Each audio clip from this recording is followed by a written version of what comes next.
Gloire à Dieu, alléluia. Bonjour à chacun et à chacune. J'espère que vous êtes fait du bien au travers de la louange, l'adoration. Dieu est celui qui pense les blessures, il est celui qui pense les plaies, il est celui qui veut nous renouveler, et il est celui qui veut nous bénir ce matin, je crois, au travers de sa parole, au travers de ce que Dieu a mis sur mon cœur. Alors,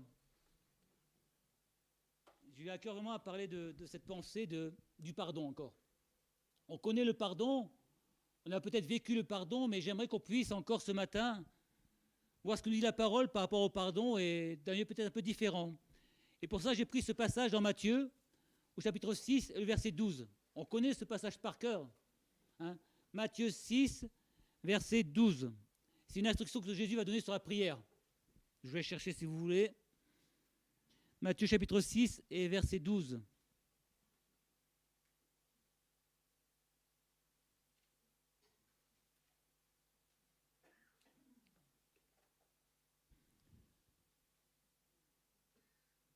Mais vous allez dire, oui, bien sûr, on connaît ce passage. Bien sûr, évidemment. Inévitablement, on le connaît. Matthieu 6, verset 12, il est écrit « Pardonne-nous nos offenses, comme nous aussi nous pardonnons à ceux qui nous ont offensés. » On n'a presque pu ne pas ouvrir la Bible pour lire ce passage qui est tellement connu et tellement important pour nous. Pardonne-nous nos offenses, comme nous aussi nous pardonnons à ceux qui nous ont offensés. Le Seigneur associe dans ce passage son pardon à notre pardon, ou plutôt notre compréhension du pardon de Dieu. Aujourd'hui, où serions-nous et que vivrions-nous si on n'avait pas eu le pardon de Dieu? Si Dieu ne nous avait pas pardonné nos péchés, nos fautes et nos iniquités. Jésus dira dans Matthieu chapitre 7, verset 2, « Car on vous jugera du jugement dont vous jugez, et l'on vous mesurera avec la mesure que vous mesurez. » C'est important parce que ça veut dire que plus je pourrai pardonner, plus je serai pardonné. C'est ce que dit le Seigneur. Par rapport à ton niveau de pardon, je te pardonnerai. Si c'était comme ça, on serait bien malheureux parce qu'on n'arrive pas toujours à pardonner comme il faut. Enfin, je ne sais pas vous. Toujours du mal à rentrer pleinement dans la dimension du pardon de Dieu. C'est pour ça que quand il nous dit « Pardonne-nous nos offenses, comme nous pardonnons à ceux qui nous ont offensés ». C'est toujours délicat de parler du pardon parce que ça nous touche personnellement. Le pardon, ça nous touche profondément dans le cœur. Pourtant, le fait de pardonner fait partie intégrante de la vie du chrétien. Je répète, le fait de pardonner fait partie intégrante de la vie du chrétien. Je ne peux pas être un chrétien épanoui si dans mon cœur, dans ma vie, il y a un manque de pardon. C'est facile à dire sur l'estrade. Parfois, on vit des situations compliquées, difficiles, que ce soit auprès de nos familles, de nos voisins, de nos collègues, de tout ce qu'il peut y avoir dans le monde. Mais c'est ce que nous demande le Seigneur. Pourquoi? Parce que la parole dit que nous sommes des témoins de Christ. La parole nous rappelle que nous sommes des témoins de Christ et je pense que pour notre bien-être spirituel, il est important que nous puissions être des hommes et des femmes qui pardonnons. C'est un signe du miracle de Dieu dans nos vies. La parole nous dit que nous ne sommes pas comme le monde, parce que le monde ne pardonne pas, ou mal, ou pas vraiment. La parole nous appelle à être différents. Nous sommes dans le monde, mais nous ne sommes pas du monde. Nous vivons ici, mais nous ne ressemblons pas aux gens qui vivent dans le monde, où on parle de guerre, de disputes, de séparation, de divorce. Toutes ces choses-là, ce n'est pas des choses que le chrétien veut expérimenter aujourd'hui. Dieu nous appelle à expérimenter son pardon.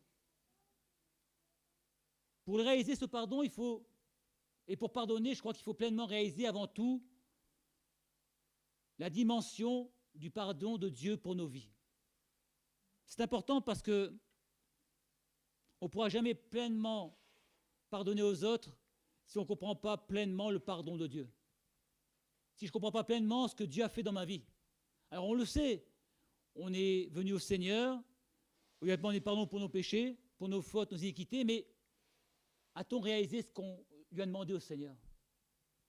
A-t-on réalisé à ce moment-là l'œuvre de la croix, la dimension du miracle de la croix et de Jésus pour nos vies? Jésus dira à ce brigand sur la croix qui sera avec lui dans le royaume des cieux, il lui a pardonné totalement toutes ses fautes. Je ne sais pas ce qu'il avait fait, ce brigand, il a peut-être tué. Pourtant, lui, il a accepté le pardon de Dieu et il sera auprès du Seigneur pour l'éternité. Nous devons pleinement comprendre la dimension du pardon de Dieu pour pouvoir pardonner à ceux qui nous ont offensés. Bien souvent, le manque de pardon est le principal obstacle à une vie spirituelle pleine et épanouie. Il nous faut ôter de nos cœurs toute amertume. L'amertume va nous ronger, comme la gangrène. Va ronger nos cœurs, va ronger nos vies, va nous empêcher d'avancer avec le Seigneur et de progresser avec le Seigneur. L'Épître aux Hébreux nous dira, veillez à ce que personne passe à côté de la grâce de Dieu. À ce que personne passe à côté de la grâce de Dieu, qu'aucune racine d'amertume ne pousse et ne cause du trouble en empoisonnant plusieurs d'entre vous. Hébreux chapitre 12, verset 15. Je répète, veillez à ce que personne ne passe à côté de la grâce de Dieu. C'est important. Qu'aucune racine d'amertume ne pousse et ne cause du trouble en empoisonnant plusieurs d'entre vous. Ces mots sont forts. Ces mots sont importants et montrent l'importance de pouvoir pardonner, afin qu'aucune racine d'amertume ne vienne germer dans notre corps et dans notre cœur. J'ai regardé la définition de l'amertume. C'est un sentiment durable de tristesse mêlé de rancœur, lié à une humiliation, à une déception, à une injustice. Humiliation, déception, injustice, qu'est-ce que ça crée en nous? De la rancœur. Et cette rancœur, quand elle est là, nous fait du mal. Et l'Épître aux Hébreux nous parle de racines. Et le principe d'une racine, c'est que c'est ancré en terre, c'est profond. Je ne suis pas un spécialiste du jardinage, mais quand on veut désherber, il faut aller chercher les racines profondément, sinon ça revient. Et c'est dur parce que ça fait mal. Il faut creuser, creuser, creuser pour enlever toutes les racines. Parce que s'il reste un morceau de racine, ça va repousser. Qu'aucune racine d'amertume, qu'il n'y ait rien qui reste dans nos cœurs qui va nous empêcher de vivre la dimension de Dieu et l'amour de Dieu dans nos vies. Je crois que la première des choses qu'il nous faut savoir et être certain, c'est Dieu nous a pardonné. Dieu nous a pardonné de nos péchés et il nous a fait une place pour nous, pour l'éternité. Amen. Est-ce qu'on en est sûr de ça? Vous allez dire, mais oui, évidemment, en tant que chrétien, je suis sûr. Vous savez, souvent les chrétiens nous disent, mais je ne sais pas si je serai un jour au ciel, parce qu'ils n'ont pas cette certitude. Pourtant, Dieu leur a pardonné, mais il y a toujours le diable qui va lui dire, mais attends, es-tu sûr que Dieu t'a totalement pardonné? Es-tu certain que tout ce que tu as fait, Dieu l'a effacé? Es-tu sûr dans ta vie qu'il n'y a plus rien? Es-tu sûr que tu seras auprès du Seigneur pour l'éternité? Ce matin, es-tu sûr d'être auprès de Jésus pour l'éternité? Es-tu sûr de la grâce et du pardon de Jésus? Jean dira, je vous ai écrit, petits enfants, parce que vos péchés vous sont pardonnés à cause de son nom. Vos péchés vous sont pardonnés à cause de son nom. 1 Jean 2, verset 12. Les raisons pour lesquelles l'apôtre écrivait était son désir de voir les chrétiens savoir qu'ils sont pardonnés. Ce matin, sais-tu que tu es pardonné? Totalement, quel que soit ce que tu as fait précédemment, si tu es venu au pied de la croix, si tu es converti au Seigneur, si tu as demandé pardon pour tes péchés, le Seigneur te les a pardonnés. Il a même été plus loin, il les a effacés. Amen. Paul dira aux Philippiens, chapitre 4, verset 7, « Et la paix de Dieu, qui surpasse toute intelligence, gardera vos cœurs et vos pensées en Jésus-Christ. » Et la paix de Dieu. Est-ce que tu as la paix de Dieu dans ton cœur ce matin? Est-ce que tu es en paix avec le Seigneur ce matin? Rien ne pouvant faire obstacle à cette communion avec lui. Il y a ce passage de Jean 3,16 qu'on connaît par cœur, car Dieu a tant aimé le monde qu'il a donné son Fils, Jésus, afin que quiconque croit en lui ne périsse pas, mais qu'il ait la vie éternelle. Ça fait longtemps qu'on n'a pas lu ce passage. Dieu a tant aimé le monde. Dieu t'a tant aimé qu'il a donné sa vie pour toi. Au travers du sang de Jésus de la croix, il t'a racheté, il t'a sauvé, il t'a délivré de ton péché, de tes fautes, de tes transgressions. Il t'a donné un nom nouveau. Il a changé ton cœur de pierre en cœur qui lui appartient, qui est à lui pleinement aujourd'hui. Alléluia. C'est ça la grâce, c'est le miracle de Dieu. Et un homme que j'aime bien considérer, c'est Pierre. Mais encore Pierre, oui, j'aime bien Pierre parce que lorsqu'on considère la vie de Pierre, quand même, il a dû passer un moment terrible dans sa vie, un moment que je n'aimerais pas vivre moi, c'est lorsqu'il a renié le Seigneur. J'ai marqué, mais je pense que ça va être, en vérité, ça va être le pire moment de sa vie. Luc chapitre 22, verset 61, il est écrit: le Seigneur s'est retourné, regarda Pierre, et Pierre se souvint de la parole que le Seigneur lui avait dite avant que le coq chante: aujourd'hui, tu me renieras 3 fois. Pierre est celui qui a renié le Seigneur. Je pense que lorsque le regard de Jésus a traversé le regard de Pierre, ça a dû être terrible pour Pierre. Terrible parce qu'il s'est souvenu que Jésus lui avait dit qu'il le renierait. Parce qu'il s'est détourné du Seigneur. Parce qu'il s'est détourné de la promesse qu'il avait faite, parce qu'il avait dit au Seigneur: mais Seigneur, même si tous te renient, moi je ne te renie pas. Pourtant il était sincère dans son cœur. Moi je pense qu'il avait une sincérité dans son cœur. Mais entre ce que l'esprit veut et ce que la chair veut, c'est pas toujours pareil, c'est pas toujours évident. En tout cas, d'un coup d'œil, quand Jésus a regardé Pierre, Pierre a dû se souvenir de ces choses et il a dû être torturé par culpabilité. On imagine, lui qui était entier pour le Seigneur, plein de fougue, il a dû être torturé par le fait d'avoir renié son Seigneur. Peut-être qu'on a du mal à comprendre la dimension de cette douleur parce qu'elle est énorme. Elle est énorme et cette souffrance doit être terrible pour lui. La parole dit simplement que Pierre pleura amèrement. Luc 22, 62, Pierre pleura amèrement. Ça doit être terrible de pleurer amèrement. Ce n'est pas seulement des pleurs, mais il y a avoir du regret, de la malaise intérieure et rien pour nous consoler. Je pense qu'à ce moment-là, il n'y avait rien qui pouvait consoler Pierre.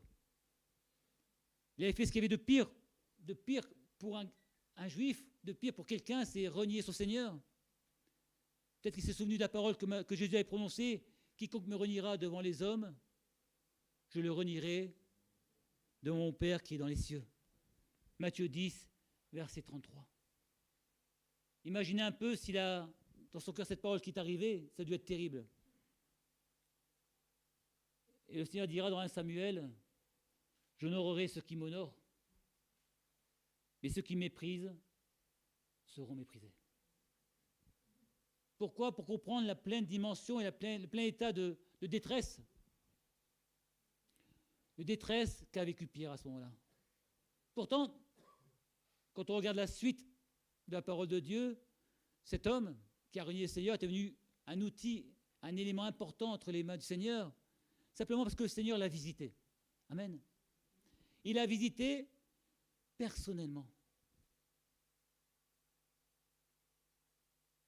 Il fallait que Pierre ait l'assurance de son pardon. Il fallait qu'il soit certain que le Seigneur l'avait pleinement pardonné, pleinement racheté. Et le Seigneur est allé le voir et lui a dit: Pierre, m'aimes-tu? Par 3 fois, il lui a dit: Pierre, m'aimes-tu? Et Pierre pourra dire simplement: Seigneur, tu sais que je t'aime. Et réalisant sa misère et ses limites, mais tu sais que je t'aime, Seigneur, et c'est vrai qu'on aime le Seigneur. Et il est important de lui dire: Seigneur, tu sais que je t'aime. C'est pour ça qu'on passe du temps dans la louange, pour remercier Dieu, pour lui rendre gloire, parce qu'il est celui qui nous aime. Et à ce moment-là, je pense que Pierre a vécu quelque chose d'extraordinaire. Il a vécu un temps où il a été restauré, un temps où il a été béni, un temps où il a été relevé. Je pense qu'à ce moment-là, Pierre, qui connaissait le Seigneur, a vécu un temps particulier. Il a compris toute la dimension du pardon. Que nous, parfois, on a du mal à comprendre parce qu'on dit: mais Seigneur, comment toi, tu peux me pardonner tout ce que j'ai vécu? Comment toi, tu peux pardonner tout ce que j'ai fait de mal dans ma vie? Comment est-ce possible? Humainement, c'est impossible. Notre intelligence, parfois, ne peut pas le comprendre. Ne peut pas réaliser qu'il y a un Dieu si grand, plein d'amour pour moi, pour toi. Un Dieu qui t'aime. Ce matin, il y a un Dieu qui t'aime. Il y a un Dieu qui veut te sauver, qui veut te délivrer, qui veut te relever, qui veut te restaurer pleinement. Quoi que tu aies fait, quoi que tu aies vécu, Jésus est mort sur la croix pour nos péchés, pour nos iniquités, pour faire de nous de nouvelles créations. une nouvelle créature, nouvelle. Pas une créature changée, une nouvelle création. La parole dit que les choses anciennes sont passées, que toutes choses sont devenues nouvelles. Encore faut-il croire à la dimension du pardon. Et Pierre l'a cru. Pierre a réalisé que Jésus lui avait tout pardonné. Alléluia. Que Jésus lui avait tout pardonné. Il dira une parole merveilleuse que j'ai retrouvée. Quand je la lis, je trouve ça vraiment une parole qu'on ne peut pas oublier. C'est ce qu'il dira dans Actes, chapitre 3, verset 14. Quand il va, après la Pentecôte, quand il va parler aux Juifs, il va utiliser ces paroles merveilleuses. Vous avez renié le saint et le juste. Et vous avez demandé qu'on leur accordât la grâce d'un meurtrier. Pierre pourra dire à ces Juifs, vous avez renié le Seigneur. Et qu'est-ce qu'il avait fait lui avant? Qu'est-ce qu'il avait fait? Mais il ne se met pas avec eux là. Ok? Il ne dit pas, on a renié le Seigneur. Vous avez renié le Seigneur. C'est toute la dimension du pardon de Dieu. Son péché a été effacé, même lui-même. Et heureusement, ça ne l'a plus culpabilisé. Il n'a plus été marqué par ce reniement, puisqu'il dira, vous avez renié. Il ne se met pas dedans. Pour lui, non, il n'a plus renié, puisqu'il a été pardonné. Puisqu'il a été racheté. Puisque son péché a été pleinement effacé. La parole dit que si nos péchés sont comme le cramoisi, ils deviendront blancs comme la neige. Amen. C'est la période, profitons-en. Ésaïe, chapitre 1er, verset 18. Si nos péchés sont comme le cramoisi, ils deviendront blancs comme la neige. Vous savez, la neige blanche, on ne voit rien. Hein, quand c'est blanc, c'est blanc. Il n'y a plus rien. Plus rien. C'est ce passage qui, au départ, m'a amené à parler du pardon, parce que je trouvais que ce témoignage de Pierre est merveilleux. Pour nous, chrétiens. Merveilleux de savoir combien l'amour de Dieu est immense. Et encore immense n'est pas un mot assez fort. Est incommensurable. Il n'y a pas de mots pour exprimer cet amour pour nous, pour nos cœurs et pour nos vies. Et quand on réalise cet amour, on peut réaliser ce qu'a dit Jésus dans la prière. Pardonne-nous nos offenses, comme nous pardonnons à ceux qui nous ont offensés. Si j'expérimente pleinement le pardon de Dieu, je pourrai pleinement pardonner aux autres. Si je n'expérimente pas, je ne pourrai pas pardonner aux autres. C'est simplement en expérimentant et en réalisant ce pardon qu'on pourra pardonner à ceux qui nous ont offensés. C'est la parole qui nous invite à pardonner. Ce n'est pas moi ce matin qui dit, tiens, il faut pardonner, il faut pardonner. La parole nous invite à pardonner. C'est compliqué pour nous. Notre chair n'a pas envie de pardonner. Dans l'Ancien Testament, on disait œil pour œil, dent pour dent. Jésus dira, soit on te frappe sur une joue, tant l'autre. C'est pas la même chose. Hein. La parole dit qu'il est venu accomplir la loi. Il est venu accomplir la loi du Seigneur. La parole nous dit de ne pas aimer le monde, ni les choses qui sont dans le monde. On ne doit pas ressembler et aimer le monde. C'est pour cela qu'il nous faut pardonner. D'ailleurs, pardonner, ce n'est pas un choix. C'est un ordre du Seigneur. Le Seigneur nous demande de pardonner, c'est un ordre qu'il nous donne de pardonner. Paul dira aux Colossiens, chapitre 3, verset 13, « Supportez-vous les uns les autres. Et si l'un de vous a raison de se plaindre d'un autre, pardonnez-vous réciproquement, tout comme Christ vous a pardonné, pardonnez-vous aussi. » Paul ne dit pas, si vous voulez bien pardonner, ce serait bien. Vous feriez plaisir de pardonner. C'est un ordre. Supportez-vous. Déjà, supporter, c'est pas mal. Et pardonnez-vous réciproquement les uns les autres. C'est des choses qu'on n'aime pas forcément faire. C'est quand on nous dit dans la parole de Dieu qu'il fait certaines choses, hein, c'est pas évident. Quand on t'appelle à jeûner, tu n'as pas forcément envie de jeûner. Pourtant, la parole nous invite à jeûner. Et jeûner, c'est bon pour notre âme, pour notre foi, pour nous rapprocher du Seigneur. C'est pas forcément évident de pardonner aux autres. C'est pas évident de se supporter les uns les autres et de pardonner comme Christ nous a pardonné. J'aime bien parce que Le Seigneur met toujours notre pardon en parallèle avec le sien. Pardonnez-vous comme Christ vous a pardonné. Pourquoi c'est un ordre du Seigneur? Parce que Jésus dira dans Matthieu chapitre 6, versets 14 et 15, « Mais si vous pardonnez aux hommes leurs offenses, votre Père Céleste vous pardonnera aussi. Si vous ne pardonnez pas aux hommes, votre Père Céleste ne vous pardonnera pas non plus vos offenses. » C'est clair. La parole est claire. Si vous pardonnez, votre Père Céleste pardonnera. Et si vous ne pardonnez pas, il ne pardonnera pas. Et Jésus dira dans Luc chapitre 6, « Soyez miséricordieux comme votre Père Céleste est miséricordieux. » Le pardon, c'est un mode de vie. Le pardon, c'est un mode de vie qui doit être notre mode de vie en tant que chrétien, parce qu'au travers du pardon, c'est un témoignage. Témoignage que nous sommes différents. Témoignage que aujourd'hui, on n'est plus tout pareil que le monde, on n'agit pas comme le monde. Jésus dira, je vous laisse ma paix et je vous donne la paix. Comment puis-je être dans la paix si dans mon cœur, je n'ai pas pardonné? Comment? Pas possible, pourquoi? Parce que l'adversaire viendra. Et à un moment de ta vie, il te dira, mais tu sais là-bas, tu as toujours un problème que tu n'as pas résolu. Et quand on verra ces gens qui nous ont fait du mal,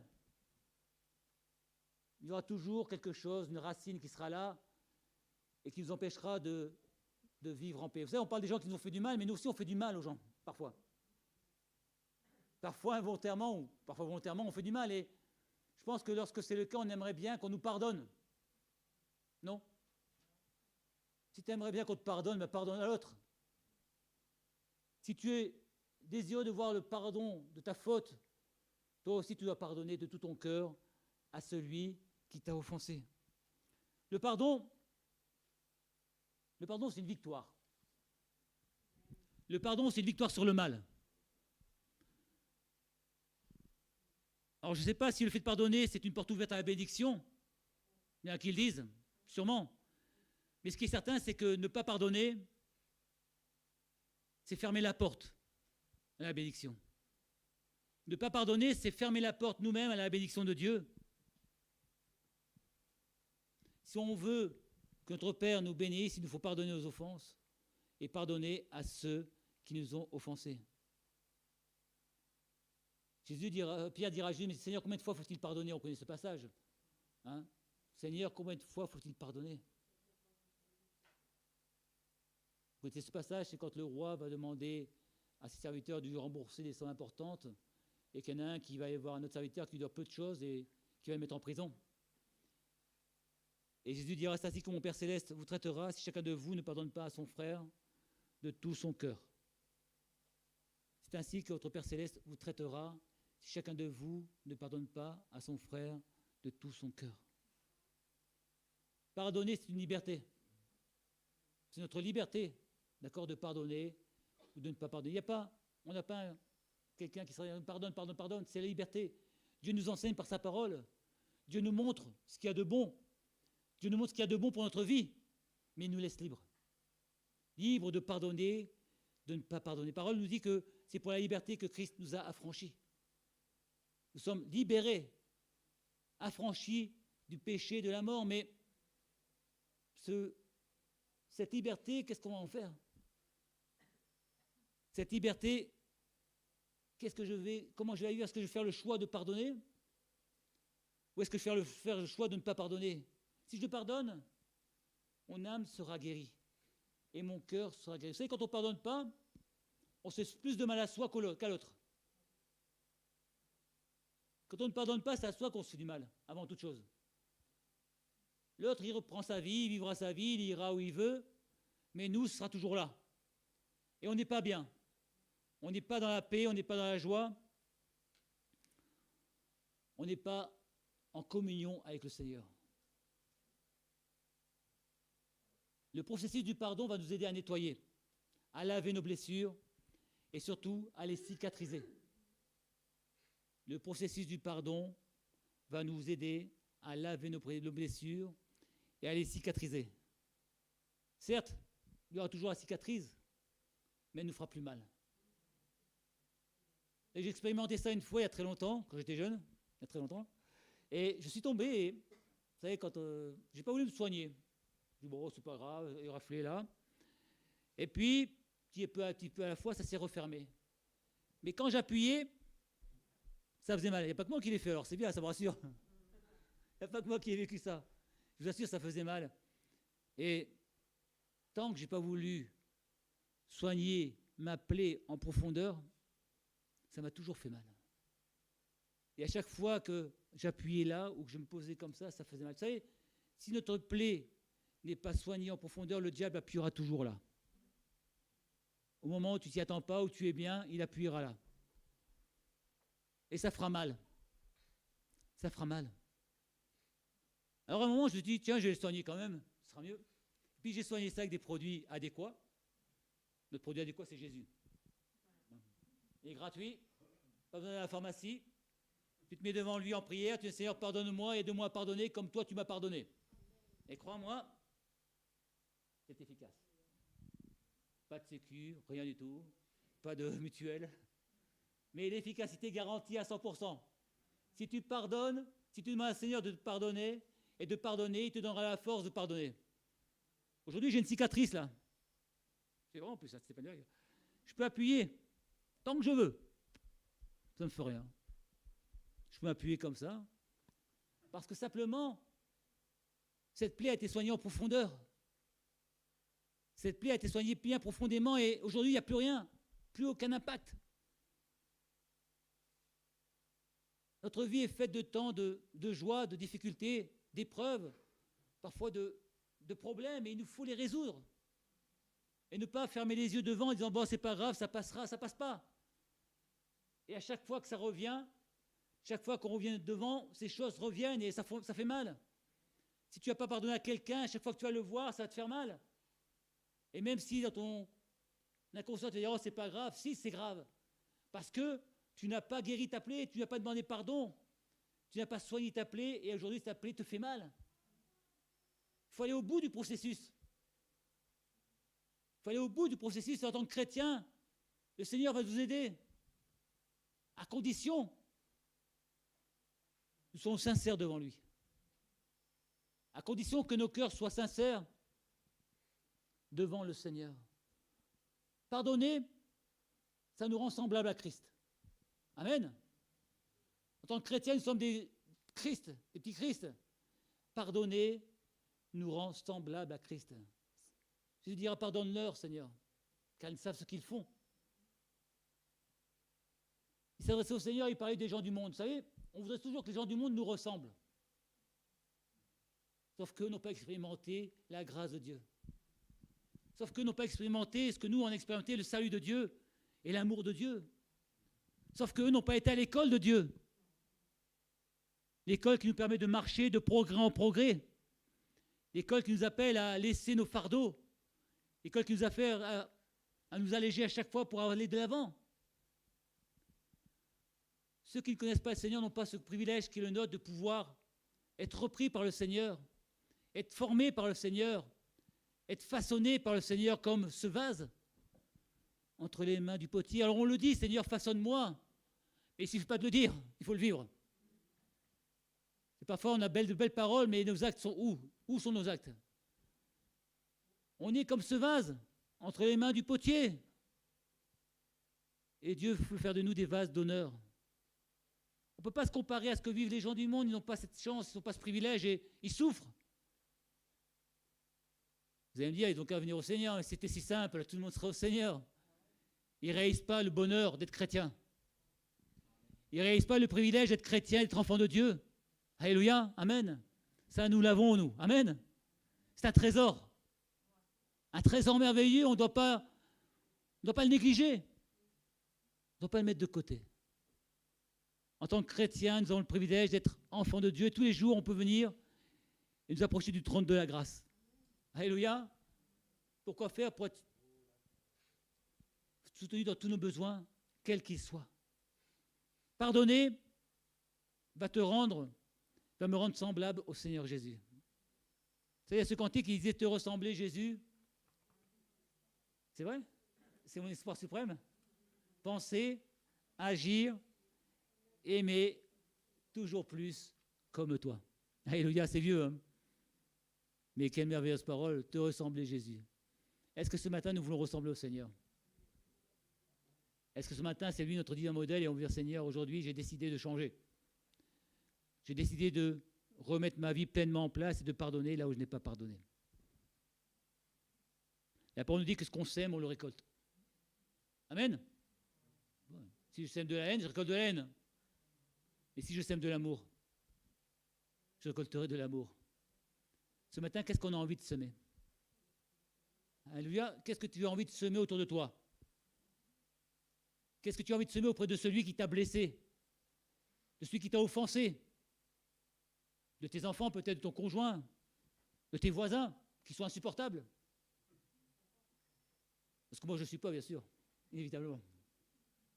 Qu'as-tu envie de semer autour de toi? La bonne parole de Jésus?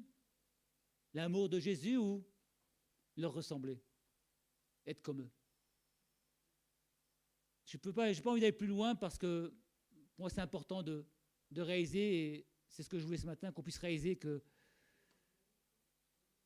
l'amour de Dieu est merveilleux. Que le pardon de Dieu est merveilleux et que Dieu nous appelle à lui ressembler. Jésus nous appelle à lui ressembler et à pardonner les offenses comme le Seigneur nous a pardonné, comme le Seigneur t'a pardonné ce matin. Amen. Éternel notre Dieu, nous sommes là devant toi ce matin et tu connais nos cœurs, Seigneur. Tu connais nos vies, il n'y a rien de caché devant toi et on peut paraître bien devant les hommes, mais devant toi, Seigneur, on ne peut rien cacher.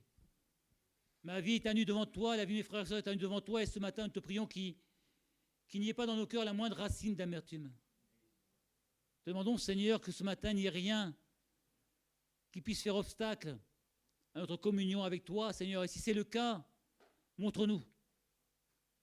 Montre-nous ce qui dans nos cœurs peut être, Seigneur, à réparer. Ce qui dans nos cœurs peut, Seigneur, nous empêcher encore d'être pleinement dans ta présence.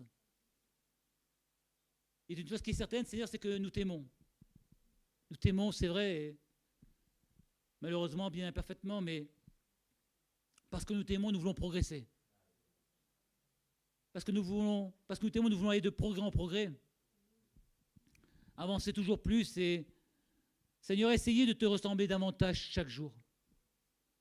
Alors ce matin, nous te prions de nous aider, de nous façonner, de nous former. Nous sommes là entre tes mains, Seigneur, comme ce vase, et nous voulons mettre des vases d'honneur, utiles pour toi, utiles pour ton œuvre, et utiles pour ton Église. Seigneur, merci encore de nous conduire, de nous bénir, dans le nom de Jésus. Amen, gloire à Dieu, alléluia, amen. Que Dieu nous